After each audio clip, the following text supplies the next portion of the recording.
Please আমি হাত জোড় করছি, আমি বোর্ডের কাছে হাত জোড় করছি, ছেলে মেয়েদেরকে এবারে অন্তত একটু মুক্তি দিন। এই ব্যাচটাকে নিয়ে রীতিমতো সার্কাস না প্রহসন কি হচ্ছে আমি সত্যি কিচ্ছু বুঝতে পারছি না, আমার বলার কোনো ভাষা নেই। ধরুন এরা প্রথমবার, যারা জানেন না তাদের সবার জন্য বলছি, এরা এই ব্যাচটা মানে যারা এই বছরে এইচএস দিল, ওদের ওরা এই প্রথম সেমিস্টার সিস্টেমে এক্সামে পরীক্ষা দিয়েছে। অনেক অসুবিধা, অনেক, যেমন অঙ্ক প্রশ্ন বেশ কিছু 10টা নম্বর সিলেবাসের বাইরে প্রশ্ন এসেছিল, এরকম অনেক অসুবিধা সত্ত্বেও ওরা পরীক্ষাটা দিল।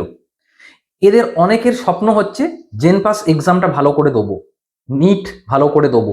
এবার যারা শুধুমাত্র জেন পাস এক্সাম নিয়ে প্রিপারেশন নিচ্ছিল, বা অনেকে আছে 1 বছর ধরে প্রিপারেশন নিচ্ছে, হঠাৎ করে পরীক্ষা আর 2 মাস মতো বাকি আছে, 2 মাস কয়েকটা দিন আর বাকি, এমন সময় জেন পাস এক্সামের প্যাটার্ন হঠাৎ করে চেঞ্জ হয়ে গেল। হঠাৎ করে মানে বিনা মেঘে বজ্রপাত।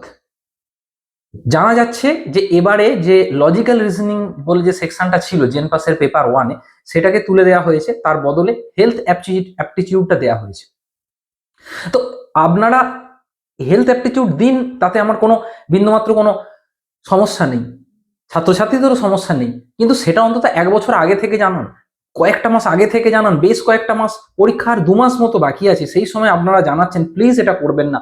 আমি সকল ছাত্রছাত্রীর হয়ে আমার এই চ্যানেলের যতটুকু ক্ষমতা, আমি তার মাধ্যমে আমি গোটা মানে সমস্ত বোর্ডের কাছে আমি অনুরোধ জানাতে চাই, জেনপাস বোর্ড যারা জেনপাস এক্সাম কন্ডাক্ট করছেন, ডাব্লিউবিজেই বোর্ডের কাছে আমি অনুরোধ জানাতে চাই, দয়া করে অন্তত এবছরের জন্য হেলথ অ্যাপটিটিউডটা তুলে দিন। এবছরের জন্য লজিক্যাল রিজনিং যেমন ছিল সেটাকে ফিরিয়ে আনুন।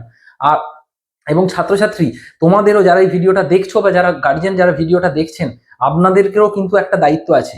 আপনারা এই ভিডিওটায় যতটা পারবেন কমেন্ট করুন যে হেলথ অ্যাপটিটিউড তুলে অন্তত এবারের জন্য যেন লজিক্যাল রিজনিংটা দেওয়া হয়। এবং এর পাশাপাশি আমি অনুরোধ করব যে বোর্ডকে মেল করুন, ডাব্লিউবিজেই বোর্ডকে মেল করুন যে এবারের জন্য জেন পাস এক্সাম যেন আগের প্যাটার্নই হয়। অন্তত আমাদের চেষ্টা করে যেতে হবে, কারণ হেলথ অ্যাপটিটিউড পরীক্ষাটা হলে এই কিরকম টাইপের প্রশ্ন হবে, বা আদৌ মানে এই রিলেটেড ছাত্রছাত্রীরা এই সময় প্র্যাকটিস করবে, তার কিন্তু কোনো প্রপার গাইডলাইন নেই। অর্থাৎ বাজারে বইও কিন্তু অ্যাভেলেবেল নেই, যা বই আছে সেগুলো সব পুরনো প্যাটার্নে, অর্থাৎ লজিক্যাল রিজনিং কে ধরে কিন্তু প্রশ্নটা করা হয়েছে। এবং ভুললে চলবে না, এখানে কিন্তু 20টা মার্কস আছে, এই 20 নম্বর, 115 নম্বরের পরীক্ষা, তার মধ্যে যদি 20 নম্বর ছাত্রছাত্রীরা পরীক্ষার আগেই জানতেই না পারে বা তাদের প্রিপারেশনই না থাকে, তাহলে তারা কি চান্স পাবে, কি বা ভালো করে পরীক্ষা দেবে? তাই যারা সিরিয়াস ক্যান্ডিডেট তাদের জন্য আমি বোর্ডের কাছে আবার হাত জোর করে অনুরোধ করছি, আপনারা দয়া করে এই ব্যাপারটা নিয়ে একটু ভাবুন। হেলথ অ্যাপটিটিউড থাকতেই হলে সেটা প্লিজ পরের বছরে শিফট করুন। এবছরটা অন্তত ছাত্রছাত্রীদের লজিক্যাল রিজনিং এই পরীক্ষা দিতে দিন। ছাত্রছাত্রীরা তোমাদের মতামত তোমরা কমেন্ট করে জানাও, এবং অবশ্যই হেলথ অ্যাপটিটিউড যে তোমাদের হেলথ অ্যাপটিটিউডের বদলে যে লজিক্যাল রিজনিং চাই, এটা ওই ভিডিওর নিচে কমেন্ট করে জানাও এবং মেল অ্যাড্রেসে মেল করো।